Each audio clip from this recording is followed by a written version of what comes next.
2 का पार्ट 1। ठीक है, क्या है question? The area of a rectangular plot is 528 metre square. ठीक है, सबसे पहले तो उसने एरिया दे दिया हमें, फिर उसने आगे बोला है the length of the plot in metres is 1 more than the twice its breadth. क्या बोला है? The length of the plot is 1 more than the twice of its breadth. तो इसमें दो चीज़ों की बात करनी है आपको, लेंथ की और ब्रेड्थ की। We need to find length and breadth. अब आप एक बात समझो, जब आप एक वर्ड प्रॉब्लम को पढ़ लेते हो तो उसमें हमें कुछ चीज़ें स्टार्टिंग में लेट करनी होंगी। ठीक है, अब लेट किसको करते हैं? लेट हम उसको करते हैं जो हमें निकालना है। अगर हम इस क्वेश्चन में पढ़े हैं तो हमें क्या निकालना है? सॉल्व करके बताओ क्या आंसर देना है? लेंथ और ब्रेड्थ। तो यानी कि लेंथ और ब्रेड्थ को ही हम कुछ मानकर चलेंगे। ठीक है, तो सबसे पहले तो मैं यहाँ पर बोर्ड पर लिखता हूं लेट द ब्रेड्थ कितनी मान ली मैंने? x। ठीक है, ब्रेड्थ बच्चों मैंने मान ली x। ठीक है, let the breadth be x और लेंथ जो उसने बोली है वो हम अकॉर्डिंग टू क्वेश्चन लेकर चलेंगे। लेंथ क्या होनी चाहिए? उसने बोला है लेंथ जो है वो 1 मोर है ब्रेड्थ के ट्वाइस से। लेंथ क्या है? 1 मोर है ब्रेड्थ के ट्वाइस से। ब्रेड्थ के ट्वाइस से 1 मोर, 2x + 1। ये समझ आ गया? ठीक है, यहां तक ब्रेड्थ अगर x है तो लेंथ ट्वाइस से 1 मोर है। ओके, यहां तक कोई प्रॉब्लम नहीं। अब अकॉर्डिंग टू क्वेश्चन अगर हम देखें तो हम जानते हैं कि एरिया ऑफ रेक्टेंगल क्या हुआ करता है? Length into breadth. Area of rectangle हमें क्वेश्चन में गिवन है कितना? 528 मीटर स्क्वायर। ठीक, लेंथ पता है हमें कितनी? 2x + 1 और ब्रेड्थ कितना है? x। ठीक है, 528 ऐसे ही ठीक है, x का मल्टीप्लाई कराइए 2x² + x, ये आ जाएगा। ठीक है, अब 528 उधर ले जाकर लिख दीजिए, तो 2x² + x - 528। ठीक है, 528 जब उधर चला गया तो इक्वल टू में इधर क्या बचा? अब वो इक्वल टू वाला 0 चाहे तो इधर लिखो या इधर लिखो, वो एक ही बात है। ठीक है, तो ये हमारे पास एक क्वाड्रेटिक इक्वेशन बनके तैयार हो गई इस गिवन सिचुएशन के लिए। एक बार फिर से क्वेश्चन में उसने बोला है, क्या बोला? The area of a rectangular plot is 528 metre square. ठीक है, उसने कहा कि ये जो प्लॉट है इसकी जो लेंथ है इसकी ब्रेड्थ से ट्वाइस से 1 मोर है। तो वो कह रहा है कि जैसे क्वेश्चन नंबर 2 में आप देखोगे, represent the following situation in the form of quadratic equation. तो वो कह रहा है अगर इस तरह की सिचुएशन है तो बताओ इनको सॉल्व करने पर क्या क्वाड्रेटिक इक्वेशन बनेगी? तो आंसर है 2x² + x - 528 = 0। ठीक है, एक बार फिर से सुनो, ब्रेड्थ क्लियर है? ब्रेड्थ हमने x मानी, लेंथ उसके ट्वाइस से 1 मोर है। एरिया ऑफ रेक्टेंगल क्या होता है? और एरिया ऑफ रेक्टेंगल कितना गिवन है? और लेंथ हमें ये पता है 2x + 1 और ब्रेड्थ कितनी है? तो लेंथ और ब्रेड्थ की वैल्यू पुट कर दी, फिर इस x का मल्टीप्लाई करा दिया और 528 को इधर लाकर लिख दिया, क्योंकि हमें क्वाड्रेटिक इक्वेशन की जनरल फॉर्म में अपना आंसर देना था। तो कांस्टेंट तो लास्ट में ही तो होता है इधर, इसलिए इधर लिख दिया। समझ आ गई बात? अगर कोई बच्चा सर मान लो ऐसा कर दे, कैसा? इधर लाकर लिखे इसे तो माइनस का 2x² माइनस का x और प्लस का 528, तो क्या वो सही होगा? आंसर है यस, वो भी ठीक है। लेकिन मैं तो अपनी कन्वीनियंट के लिए क्या करता हूं, हमेशा x² के साथ वाला टर्म कैसा रखता हूं? पॉजिटिव रखता हूं, जिससे मुझे कैलकुलेशन में आसानी रहे। समझ आ गई बात? लेकिन वो भी ठीक है। ओके, अच्छा, अब इसके बाद एक और पार्ट, सेकेंड पार्ट है the product of 2 conjugative positive integer is 306। We need to find the integers. Question को पढ़िए और बताइए कि हमें क्या फाइंड करना है। इंटीजर्स तो हम क्या लेट करेंगे? इंटीजर्स। जो फाइंड करना वही लेट करेंगे। क्लियर हो गई बात? ओके। उसने बोला है जो इंटीजर हैं वो कॉन्जुगेटिव पॉजिटिव इंटीजर हैं। तो पॉजिटिव इंटीजर हैं, ये बात तो समझ आ गई। कॉन्जुगेटिव हैं, इस बात का क्या मतलब हुआ? एक के बाद एक। जैसे अगर 2 है तो नेक्स्ट क्या होगा, दूसरा वाला क्या होगा 3। अगर पहला 3 है तो दूसरा क्या होगा 4। ये बात आई आपको समझ में? तो अगर मान लो let one integer, let the conjugative positive integer, सीधा ऐसे लिख देता हूं, let the positive consecutive integer be x। अगर पहला वाला x है तो दूसरा वाला उससे एक ज्यादा होगा, तो क्या होगा दूसरा? x plus 1। ये बात आ रही है आपको समझ में? ये बात सबको क्लियर होनी चाहिए। अगर मान लो एक नंबर किसी पे चिन्ह 4 लिया तो उसका कॉन्जुगेटिव क्या होगा? 5 को क्या लिख सकते हैं हम? तो अगर पहला वाला अगर x है तो दूसरा वाला नंबर क्या रहा होगा? ठीक है। क्या? क्योंकि कॉन्जुगेटिव लेने हैं हमें। कॉन्जुगेटिव का मतलब लगातार, है ना? अगर एक नंबर जो पहला नंबर लिया जाएगा कॉन्जुगेटिव वाला नंबर उससे एक ज्यादा होगा, ठीक है ना? तो अगर एक x है तो दूसरा x प्लस 1 होगा। बिल्कुल सिंपल है। क्या बोला है उसने क्वेश्चन में? The product of two conjugative positive integer is 306 according to question. Product क्या है इन दोनों का बताइए? 306। x और x प्लस 1 का प्रोडक्ट 306 है, ठीक है? अब इस x का मल्टीप्लाई कराओ, क्या आएगा बोलो? प्लस, और ये 306 इधर आएगा तो माइनस में हो जाएगा।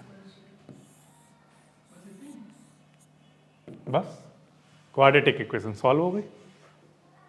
आसान है बिल्कुल। कितना आसान है? उसने कहा दो कॉन्जुगेटिव पॉजिटिव इंटीजर है, हमने कहा ठीक है, पहला अगर x होगा तो दूसरा वाला हर हाल में एक उससे ज्यादा होगा, दूसरा x प्लस 1 हो गया। फिर उसने कहा दोनों का प्रोडक्ट 306 के इक्वल है, तो मल्टीप्लाई कराया x का और इसको इधर लाकर लिख दिया, जनरल फॉर्म बना दी, आंसर आ गया। कर पाओगे ऐसा क्वेश्चन आया तो? समझ आ रहा है आप सबको? ठीक है। इसके बाद नेक्स्ट थर्ड पार्ट देखिए, ध्यान दीजिए। Rohan mother is 26 year older than him. दो लोगों की बातें हो रही हैं, किस किस की? एक रोहन की और एक रोहन की मदर की, ठीक है? अगर हम क्वेश्चन को आगे पढ़ें तो वो कहता है the product of their age 3 year from now will be 360। We would like to find Rohan's present age. हमें रोहन की क्या निकालनी है? Present age. निकाल देंगे बहुत आसानी से। लेट द, बताओ मैं किसको लेट करूं? रोहन की प्रेजेंट एज को, क्योंकि वही निकालनी है। तो मैं यहां पर लिखता हूं let the Rohan present age be, कितनी ईयर मान लूं? x years. मैंने माना कि रोहन की अभी जो एज है वो x ईयर है, और क्वेश्चन में उसने स्टार्टिंग में कहा था Rohan mother is 26 year older than him, ठीक है? मदर की जो एज है वो कितनी है? 26 ईयर ओल्डर है। तो हम चलो देख लेते हैं, यहां पर लिख लेते हैं रोहन मदर प्रेजेंट एज कितनी रही होगी? x plus 26 years. 26 year older है ना वो उससे, तो x प्लस 26। यहां तक भी बात समझ आती है, कोई डाउट नहीं। अब अकॉर्डिंग टू क्वेश्चन चलेंगे हम। अकॉर्डिंग टू क्वेश्चन क्या बोला उसने? वो कहता है कि the product of their age 3 year from now, अब से 3 साल बाद। तो पहले तो मुझे ये बताओ कि 3 साल बाद, यहां पर लिख देता हूं आफ्टर 3 ईयर।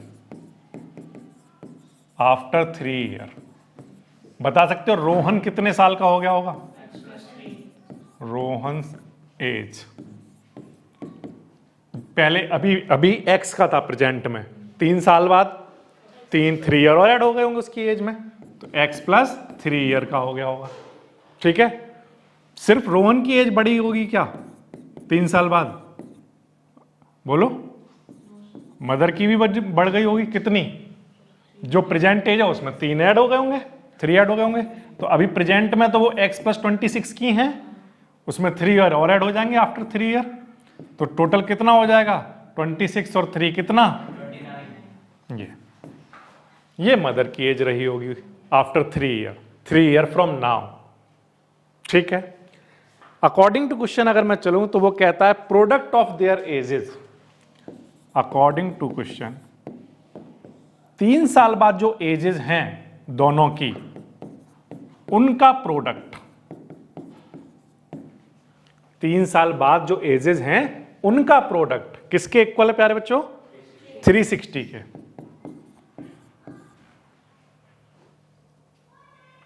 जो प्रेजेंट एज है उनका प्रोडक्ट नहीं, किसका, 3 इयर्स के बाद जो एज है उनका प्रोडक्ट 360 के इक्वल है, ये बोला है उसने। ये समझ आया? ठीक। अब कुछ नहीं करना, बस इनका मल्टीप्लाई कराओ। पहले इस x का मल्टीप्लाई इन दोनों से प्लस 29x, फिर 3 का कराइए प्लस कितना आएगा 87 इक्वल्स टू कितना 360। ठीक है। अब x² ऐसे ही ठीक है, 29 और 3 ऐड करा लो 32x। अच्छा ये 360 इधर आकर माइनस होगा, कितना बचा होगा, माइनस कराओ 273 माइनस का इक्वल्स टू में कितना, ये बच्चों आपने मुझे रिक्वायर्ड इक्वेशन निकाल कर दिखा दी।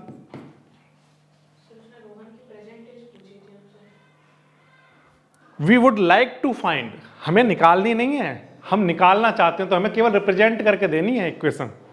ठीक है। अगर हम इंटरेस्टेड है रोहन की प्रेजेंट एज निकालने में तो हमें किस इक्वेशन की जरूरत पड़ेगी वो हमें रिप्रेजेंट करना है। आगे जाकर इस चैप्टर में थ्रू आउट ऐसे क्वेश्चन आएंगे जिसमें हमें सॉल्व करना पड़ेगा। इस क्वेश्चन में हमें सिर्फ इक्वेशन बनाकर छोड़ना है। समझ आ रही है बात आपको? ठीक है। ओके, एक बार फिर से क्या था क्वेश्चन? क्वेश्चन ये था रोहन्स मदर एज, इसी में सब कुछ लिखा हुआ है, Rohan's mother age 26 year older than him, ये बोला था। तो मैंने इसको x माना तो ये x + 26 हुई। वो कह रहा है 3 ईयर फ्रॉम नाउ, तो 3 ईयर फ्रॉम नाउ में अगर ये प्रेजेंट एज है तो 3 year from now after 3 year Rohan की एज में 3 ऐड हो जाएगा, मदर की एज में भी 3 ऐड हो जाएगा। फिर जो उनका एज का प्रोडक्ट होगा that product is equals to 360, ये गिवन है। बस इसको थोड़ा सा कैलकुलेट करेंगे केयरफुली, ये हमारे पास क्वाड्रेटिक इक्वेशन बन जाएगी। कर पाओगे आप? आसान है? यस और नो? आसान है, कुछ भी नहीं है इसमें, एक बार प्रैक्टिस करोगे हो जाएगा। ठीक है। इंपॉर्टेंट वाला क्वेश्चन, अगर क्वाड्रेटिक इक्वेशन में वर्ड प्रॉब्लम कोई आती है तो वो इस टाइप की आती है जो हम बोर्ड पर करने जा रहे हैं हर साल बोर्ड एग्जाम में। या तो एज वाला क्वेश्चन आता है या स्पीड टाइम का क्वेश्चन आता है। तो मैं आपके सामने स्पीड टाइम का एक क्वेश्चन रखने जा रहा हूँ। क्वेश्चन है अ train travel a distance of 480 kilometre at a uniform speed. A train travel a distance of 480 kilometre. अब बोर्ड पर ध्यान देंगे हम। एक ट्रेन है ये, इसको 480 किलोमीटर की डिस्टेंस कवर करनी है, कितनी स्पीड से? तो आंसर उसने बोला यूनिफॉर्म स्पीड से। कैसी स्पीड से? यूनिफॉर्म स्पीड से करना है। तो मैंने माना लेट द यूनिफॉर्म स्पीड, कौन है? ट्रेन है, बस है, क्या है? ट्रेन है। Let the uniform speed of train be, क्या मान रहे हो? x kilometre per hour. मैंने माना कि ये जो ट्रेन है इस 480 किलोमीटर को जब कवर करेगी तो जो यूनिफॉर्म स्पीड होगी वो होगी x kilometre per our. Uniform speed का मतलब वो चेंज नहीं हो रही है, वो थ्रू आउट द जर्नी एक जैसी रहेगी। ठीक है। अब आगे पढ़ते हैं। If the speed had been 8 kilometre per hour less, अगर स्पीड में 8 किलोमीटर पर आवर क्या कर दिया जाए? कम कर दिया जाए, लेस कर दिया जाए, then it would have been taken 3 hour more. अगर स्पीड में 8 किलोमीटर पर आवर की स्पीड कम कर दोगे तो पहले जितना टाइम लगता था उससे 3 आवर्स ज्यादा लगेंगे। समझ आ गई बात आपको? ओके, सेकंड सिचुएशन ये है, वो कह रहा है कि अब ट्रेन वही है, डिस्टेंस भी वही है। ध्यान से देखना बच्चों, ट्रेन भी वही है, डिस्टेंस भी वही है, बट अब जो स्पीड है वो कितनी है? x minus 8 kilometre per our. अब टाइम 3 आवर मोर लग रहा है। कौन से वाले टाइम से? जितना पहले लग रहा था। तो पहले कितना लग रहा होगा? तो आंसर है कि हम जानते हैं कि स्पीड इक्वल होती है किसके? डिस्टेंस अपॉन टाइम के। तो टाइम किसके इक्वल होता होगा? टाइम किसके इक्वल होता होगा? Distance upon speed. याद करो formula, time equals to distance upon speed. ठीक है, तो मैं यहां पर लिखता हूं टाइम इक्वल होता है डिस्टेंस अपॉन स्पीड के।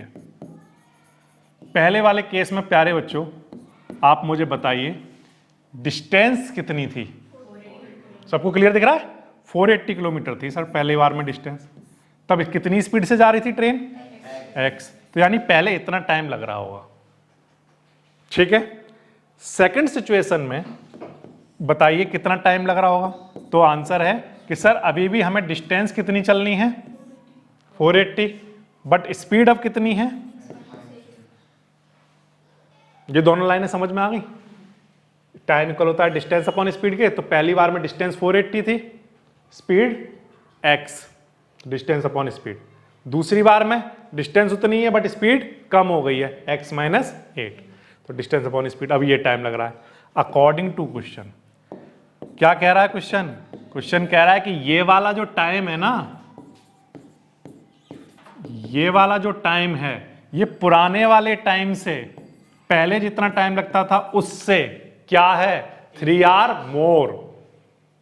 ये वाला जो टाइम है पुराने वाले टाइम से 3 आवर ज्यादा है। ठीक है, तो अब बताओ 3 आवर इधर प्लस कर दूं, इधर कर दूं, या इधर माइनस कर दूं, क्या कर दूं? तो इसमें ही गड़बड़ होती है। इसमें गड़बड़ ना हो इसके लिए मैं आपको बहुत छोटी सी ट्रिक बताता हूं, बिल्कुल सिंपल सी ट्रिक समझना। आप यहां पर कोई भी नंबर लिख लो कि मान लो पहले जाने में लगते होंगे, मान लो चलो लगते होंगे 5 आवर, कुछ भी अपने मन में सोच लो। ठीक है, अब वो क्या कह रहा है? अब 3 आवर मोर लग रहे हैं, तो इसका मतलब यहां पर अब कितने आर लगते होंगे? 8 आवर। उल्टा उल्टा लिख रहा हूं, पहले मान लो पहले की सिचुएशन लिखो, पहले कितने लगते थे? 5 आवर। ये पहले वाला टाइम तो ये है ना, तो पहले कितने लगते थे? 5 आवर। अब स्पीड कम हो गई है तो अब क्या कितने आर लगते होंगे? 3 आवर मोर, यानी कितने लगते होंगे? 8 आवर। अब अगर मैं किसी बच्चे से पूछूं कि बताओ इन दोनों नंबर को अगर बैलेंस करना है तो 3 किस साइड ऐड होगा? इस साइड में। तभी तो 5 + 3 8 बनेगा, तभी तो बैलेंस होंगी ये दोनों चीजें। समझ आ गई बात आपको? तो इधर क्या होगा? इक्वल्स टू का साइन लगेगा और प्लस में इधर क्या आएगा? फिर से मुझे कैसे पता चलेगा सर क्या करना है? तो मैं कहूँगा कुछ कोई नंबर सोच लो माइंड में कि अच्छा चलो मान लो इधर पहले लगते होंगे 7 आवर। अब वो क्वेश्चन में क्या कह रहा है? 3 आवर मोर लग रहे हैं, यानी कि अब कितने लग रहे होंगे? दोनों नंबर को बैलेंस करना है तो 3 किधर ऐड करना पड़ेगा, या 3 इधर क्या करना पड़ेगा? माइनस। दोनों में से कुछ भी करो, वो आपकी मर्जी है। ठीक है, मैं तो प्लस वाला सोच लेता हूं। और सर अगर मान लो ये वाली चीज ध्यान ही ना आ रही हो एग्जाम में, तब हम क्या करें? तो आंसर है कि जब भी स्पीड कम होगी, ठीक है, तो टाइम क्या होगा? बढ़ेगा। ये तो सिंपल फिजिक्स है ना, स्पीड कम टाइम ज्यादा सेम जर्नी के लिए। तो जब भी स्पीड कम होगी तो टाइम हमेशा दूसरी साइड ऐड होता है। ये याद करके चले जाओ। दूसरी तरीका ये है, पहला तरीका तो नंबर से देख लो, और दूसरा तरीका क्या बता दिया, सिखा दिया, बोलो। दूसरा ये बता दिया कि जब भी स्पीड क्या होगी? कम, तो जितना टाइम ज्यादा लग रहा होगा वो दूसरी साइड ऐड होगा। फिक्स है। तो बच्चे कहां कहां गलती करते हैं इसमें? सिर्फ यही, कहीं कोई बच्चा यहां पर -3 लिख देता है, कोई यहां पर +3 लिख देता है, वहीं पर गड़बड़ हो जाती है। मैं कहता हूं कितना आसान है, कम हो रही है स्पीड, इधर ऐड होगा। बिल्कुल सिंपल है, याद कर लो। ठीक है, ओके। अब इसके बाद जो मैं बताऊंगा वो इससे भी ज्यादा इंपॉर्टेंट है जो अब तक बताया, क्योंकि अब आएगी कैलकुलेशन की बारी। जिन बच्चों ने प्लस माइनस में एलसीएम में गड़बड़ कर देते हैं उन बच्चों के लिए ये जो अब मैं बात बताने जा रहा हूं सबसे ज्यादा इंपॉर्टेंट है। सुनो ध्यान से कहानी क्या है। यहां पर ये जो नंबर है इसको यहीं रहने दो, ठीक है। ये पूरा का पूरा टर्म उठाकर इधर आएगा तो सुनना ध्यान से क्या होगा। पहले से इधर क्या लिखा हुआ है 480 अपॉन, अब ये पूरा नंबर यहां से यहां आएगा तो कैसा हो जाएगा माइनस का, और इक्वल टू में क्या बचेगा। किसी को कोई प्रॉब्लम है तो बताओ। ये प्लस का है ना, इधर आया तो माइनस का हो गया। यहां तक कर लोगे कोई दिक्कत नहीं। अब आगे की बात सुनो। इन दोनों जगह पर एलसीएम होगा और इनका एलसीएम क्या आएगा। अब कोई होशियार बच्चा तो हाल बता देगा, और जो थोड़ा मेरे ऐसा बच्चा हुआ तो वो क्या करेगा, वो एलसीएम निकाल लेगा। इन दोनों चीजों का एलसीएम निकालना है। एलसीएम निकालने के लिए हम ऐसे ही तो बनाते हैं, तो एलसीएम निकालो। पहले x से डिवाइड कराओ तो ये तो डिवाइड होगा नहीं, ये हो गया। फिर किससे कराओगे x माइनस 8 से, तो यहां पर भी 1 यहां पर भी 1। तो एलसीएम क्या आएगा बोलो, इन दोनों का प्रोडक्ट, यानी कि इनका जो एलसीएम आएगा वो आएगा एक तो x माइनस 8 और क्या आएगा x। कैसे आया, ये लिखा हुआ है। एलसीएम अगर मैं आपको 2 नंबर का देता, मैं कहता कि मान लो आप निकाल कर दिखाओ 6 का और 9 का, है ना, एलसीएम निकालो, या कोई भी नंबर दे देता मैं आपको, तो आप ऐसे ही तो लिख लेते हो उसको, है ना, और फिर उसे डिवाइड कराते हो। जैसे मान लो 3 से कराया, 3 2 जा और 3 जा, ऐसे तो करते हो। फिर 2 से करा दिया, यहाँ 1 यहाँ 3 लिखा रहने दिया, फिर 3 से करा दिया, ऐसे तो करते हो। तो वही काम मैंने यहाँ किया है। यहाँ पर भी मेरे पास x माइनस 8 है और x है, तो पहले मैंने x से करा लिया तो x कट गया, फिर x माइनस 8 से करा लिया, तो इन दोनों का एलसीएम ये आएगा, ठीक है। अब इसी टाइम मैं थोड़ा सा रोक कर बच्चों को थोड़ी सी आगे कैलकुलेशन पे ले जाता हूं। बताइए x minus 2 plus 1 upon x plus 1, LCM बताओ कितना आएगा आप। तो आंसर है सर मुझे सोचना नहीं, समझना नहीं, कोई कैलकुलेशन नहीं करनी, दोनों ब्रैकेट आएंगे। क्या आएगा, बिल्कुल सिंपल सर, ये लो सर, ये आ गया आंसर। कैसे, तो आंसर है कि अगर सर आप करके भी देखना चाहो तो कर लो। x माइनस 2 से तो x माइनस 2 ही डिवाइड होगा, x प्लस 1 तो हो नहीं जाएगा, तो इसका मतलब x प्लस 1 मैंने यहां लिखा होगा, फिर x प्लस 1। तो आप जितने भी डिफरेंट ब्रैकेट जितनी बार सर लिखोगे बोर्ड पर, वो सारे ब्रैकेट कहां आएंगे, एलसीएम में आएंगे, सारे आएंगे सर। ये बात आई आपको समझ में। देखो फिर से, मान लो किसी बच्चे को मैंने बोला ये लो x plus 1 x minus 1 plus 2 upon x plus 3। कौन बच्चा इसका एलसीएम बता सकता है क्या आएगा। होशियार हो गए, कोई कैलकुलेशन नहीं करनी, ठीक है, क्लियर। तीनों ब्रैकेट डिफरेंट हैं, तीनों आएंगे सर, क्लियर हो गई बात। तो इसका एलसीएम आएगा x plus 1 x minus 1 x plus 3, ठीक, यस और नो, क्लियर है बात, ओके। तो अब फिर से मैं अगर पूछूं किसी बच्चे से बताओ इन दोनों का एलसीएम क्या होगा, तो आप कहोगे सर ये भी आएगा और ये भी आएगा। कोई गलती अब एलसीएम में नहीं होगी आपसे, ठीक है। अब इसके आगे की कहानी देखो प्यारे बच्चों, ये जो नंबर है ना, हम एलसीएम कैसे लेते हैं, तो आंसर है सर इससे डिवाइड कराते हैं अपने जो भी एलसीएम आया होता है उसको। तो मैं आपसे ये पूछता हूं अगर x माइनस 8 से इसको डिवाइड कराएं तो बताइए क्या बचेगा। सब बच्चे बताओ, होशियार वाले बच्चे तो बता रहे हैं और मेरे ऐसे बच्चे नहीं बता पा रहे हैं। देखो फिर से, इस चीज से इसको x माइनस 8 और x, यही तो लिखा है, मुझे क्या करना है, डिवाइड कराना है इससे, तो क्या आएगा, तो आंसर सर इससे ये कट जाएगा, क्या बचेगा, समझ आ गई बात। तो x माइनस 8 से x माइनस 8 कैंसिल, क्या बचा, x, जो बचा उसका ऊपर मल्टीप्लाई, तो यहां पर कितना आ जाएगा 480x। ये समझ आया आपको, ठीक है। अच्छा मैं इसलिए इस पे जोर दे रहा हूं क्योंकि मैं जितने सालों से यहाँ पे करा रहा हूं, मैं सिर्फ एक ही चीज देखता हूं, जब ये कैलकुलेशन की बारी आती है यहीं पर गलत हो जाता है। या तो वो +3 इधर उधर कहीं लिख देते हैं बच्चे, या फिर एलसीएम लेने में गड़बड़ कर देते हैं। तो ये दोनों चीजें अभी समझ लो, खूब अच्छे से समझ लो, जितनी बार चाहो उतनी बार समझ लो, क्योंकि आगे पूरे क्वाड्रेटिक इक्वेशन में जितनी भी वर्ड प्रॉब्लम आएंगी सब में यही सिचुएशन बनेगी। स्पीड टाइम के क्वेश्चंस में, टाइम वर्क के क्वेश्चन में, और कुछ एज वाले क्वेश्चन में भी, सब में यही सिचुएशन बननी होंगी सेम। ठीक है, हाँ पूछिए। सर आपने वो उधर ये 3 इक्वल के आगे क्यों लिख दिया? ये यहां से इधर आया तो माइनस का हो गया, इधर क्या बच गया, तो मैंने 3 लिखा रहने दिया। फिर इन दोनों का एलसीएम लिया, इससे ये कटा, इस x का मल्टीप्लाई यहां, सिमिलरली इससे ये कैंसिल, तो इस x - 8 का 480 से मल्टीप्लाई, और इस सबके इक्वल टू में क्या चल रहा है, जब इससे ये कटा x का मल्टीप्लाई यहां होगा तो ऐसे ही इससे ये कैंसिल होगा x, तो ये बचेगा, इसका मल्टीप्लाई यहां होगा। ये समझ आया आपको? ठीक। अब इसके बाद 480x ऐसे ही ठीक है। कुछ पूछना चाहते हो पूछ लो, यहां तक समझ आ रही है बात? 480x ऐसे ही ठीक है।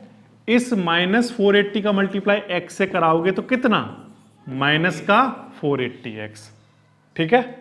और माइनस माइनस यहां क्या आ जाएगा, प्लस। अच्छा, इसका मल्टीप्लाई करा के दो कोई बच्चा मुझे।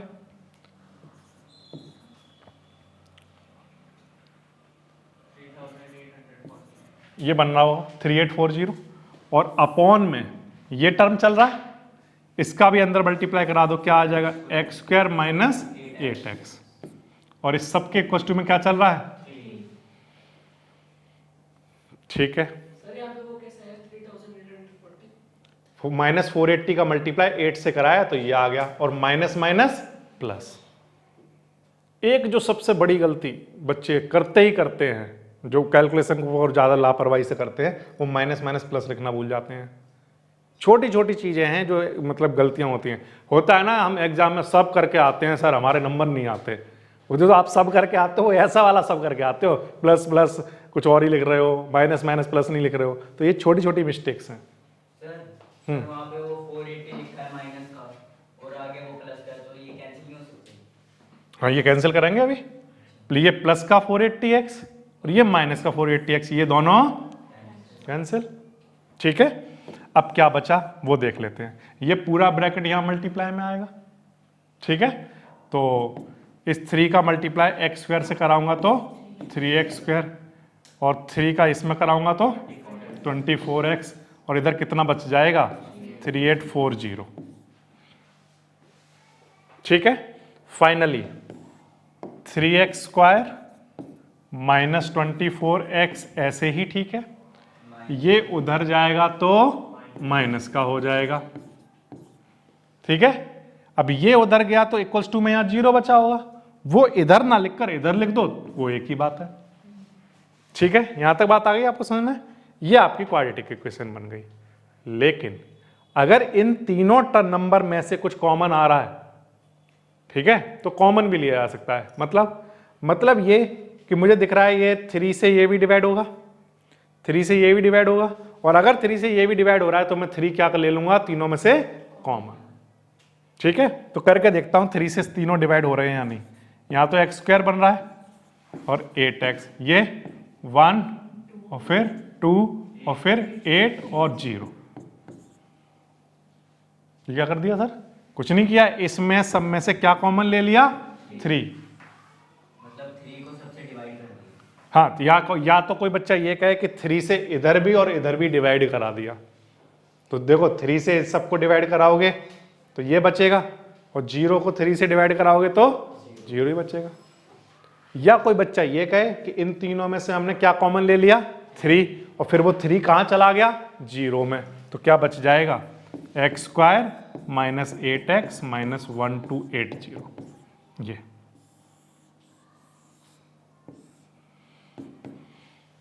ये आपके पास वो क्वाड्रेटिक इक्वेशन जो रिक्वायर्ड है वो बन जाएगी, ठीक है। सर जो 3 कॉमन लिया था उसका कुछ नहीं होगा? वो 3 जो कॉमन लिया गया वो इसके नीचे डिवाइड में आएगा, और 0 को 3 से डिवाइड कराओ तो फिर से 0 ही हो जाएगा। तो मैंने सीधा ये कह दिया कि 3 0 में चला गया, तो आप सोचना कि वो डिवाइड हो गया उससे। ठीक है, एक बार फिर से क्या क्वेश्चन था? सबसे ज्यादा इंपॉर्टेंट क्वेश्चन कौन से होते हैं क्वाड्रेटिक इक्वेशन वाले चैप्टर में? तो आंसर है स्पीड टाइम वाले क्वेश्चन, क्योंकि वो इतना तो अभी हमने केवल इक्वेशन बनाई है, अभी इसके बाद सॉल्व भी होगा, आगे जाकर एक्सरसाइज में ऐसे क्वेश्चन आएंगे जिसमें हमें सॉल्व भी करना होगा। ठीक है, तो काफी बड़ा क्वेश्चन बन जाता है। अब एक बार फिर से देखते हैं क्या था क्वेश्चन। एक ट्रेन है जो कि यूनिफॉर्म स्पीड से चलेगी, 480 किलोमीटर जाएगी, तो मैंने माना कि वो यूनिफॉर्म स्पीड x रही होगी। तो अगर कोई ट्रेन x की स्पीड से 480 किलोमीटर कवर करे तो उसे कितना टाइम लगेगा? तो आंसर है कि टाइम इक्वल होता है डिस्टेंस अपॉन स्पीड के। डिस्टेंस चलनी है 480 और स्पीड है x, तो उसे इतना टाइम लगेगा। वो कहता है लेकिन अगर मान लो स्पीड में 8 कम कर दिया जाए, तो वो कहता है 3 आवर ज्यादा ले रही है अब तो वो। तो हमने कहा ओके 480 फिर से चलना है, ये डिस्टेंस हो गई, और स्पीड इस बार x - 8 है, तो यानी उसे इतना टाइम लगा होगा।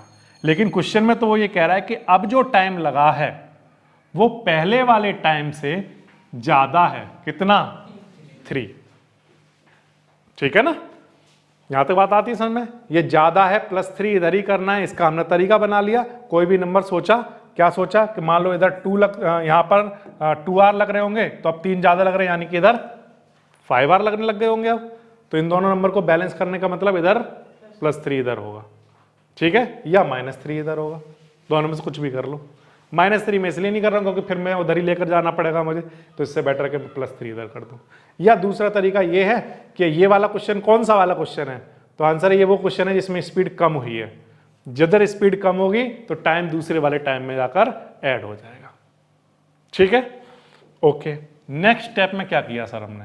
नेक्स्ट ये किया कि 3 तो यही लिखा रहने दिया, ये इधर प्लस का था, ये माइनस में आ गया। ओके, फिर क्या किया? फिर इसका एलसीएम लेंगे। इन दोनों का जब एलसीएम लिया जाएगा तो हमेशा ये दोनों नंबर आएंगे जो डिफरेंट है। ठीक है, जैसे एग्जांपल के लिए मान लो किसी बच्चे को अगर मैं ये कहूं कि बताओ 1/x + 1 + 1/x + 2/x + 1, इसका एलसीएम क्या आएगा?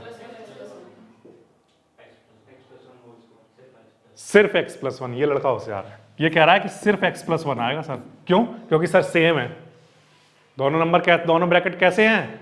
सेम। x + 1 आएगा, कैसे करके दिखाना? x + 1 x + 1, एलसीएम लो, x + 1 1 1, क्या आएगा आंसर? लेकिन अगर इसी क्वेश्चन को अगर आपने सर ऐसे दिया होता तो अब बताओ इसका एलसीएम क्या आएगा? तब 2 ब्रैकेट आएंगे, दोनों डिफरेंट हैं ये, तो फिर क्या आएगा? x + 1 and.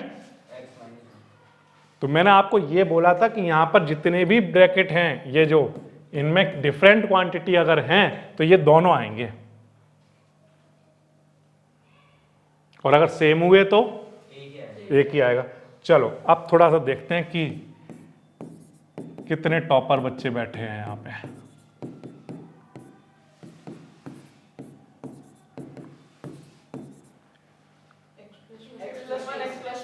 अरे वाह, ये तो सारे होशियार हैं। x + 1 और x + 2, दो तो सर सेम ही है, तो इनका तो एक ही आएगा। अब ये डिफरेंट हो गया तो ये और आ जाएगा। समझ आ रही है बात? आसान है, ठीक है, ओके। तो इस तरह से हमने प्यारे बच्चों यहां पर एलसीएम लिया। एलसीएम लेने के बाद इससे ये कटा, इसका मल्टीप्लाई यहां, इससे ये कटा, इसका मल्टीप्लाई यहां।